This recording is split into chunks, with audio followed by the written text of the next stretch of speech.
Same corner, same time.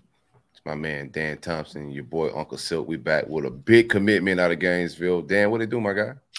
What's up, dude? It's good to have this. This is another time, I think, in back-to-back weeks, or I guess 2 weeks since Jure committed, but the Gators land another four-star offensive tackle, 6'7.5", 295 pounds, out of Leesburg, Virginia. So Gators shove Dabo in a locker, Kirby Smart in a locker. Ultimately, Gators still on fire on their recruiting trail.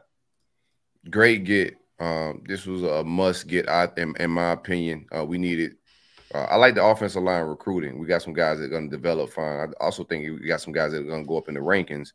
But you want to get, the best absolute talent and be able to develop the highest ranked kids available. And I thought we needed some 4-stars in this class.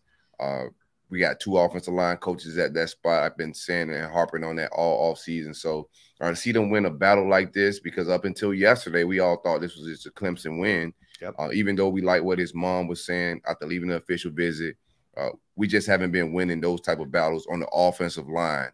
So to get that win in the trenches, I think is huge for this staff and also for the fan base to calm down a little bit and to see that we're winning some battles on the offensive line, not just the defensive line. So solidifying the trenches is very key in the SEC.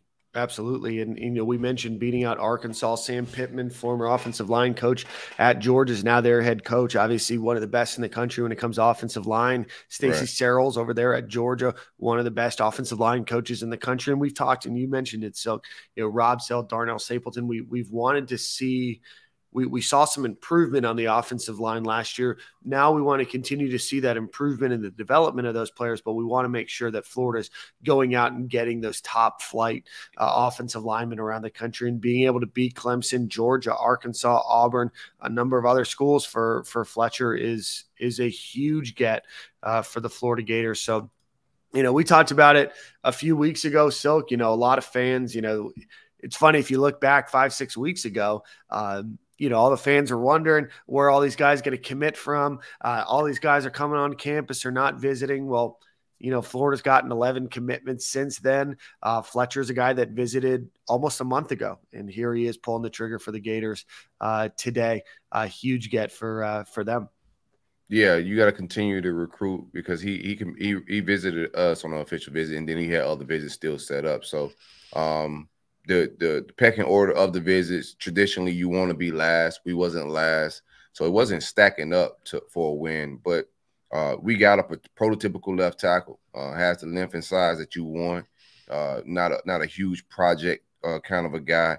Has a nasty mean streak, could get to the second level and block, does good in pass pro. Just have a lot to work with in my opinion.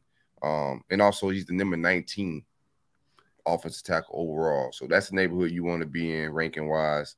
And it's okay. Like Dan was saying, we won against some programs like LSU and Tennessee and Miami and South Carolina. We won against some good programs. So I want to see us just win for a highly touted kid. And that's what we did with this one. Yep. Again, Florida Gators grab a 4-star offensive tackle out of Leesburg, Virginia. The Florida Gators will continue to solidify their number 3 class in the country, according to On3. But again, guys that you want to get, and Florida's beating the teams that you want to beat to get them. So big get for Bugatti Billy. We'll see you guys soon. I have a feeling there's a few more commitments around the corner. So, Silk, we will see you at the same corner, same time next week, brother. Already.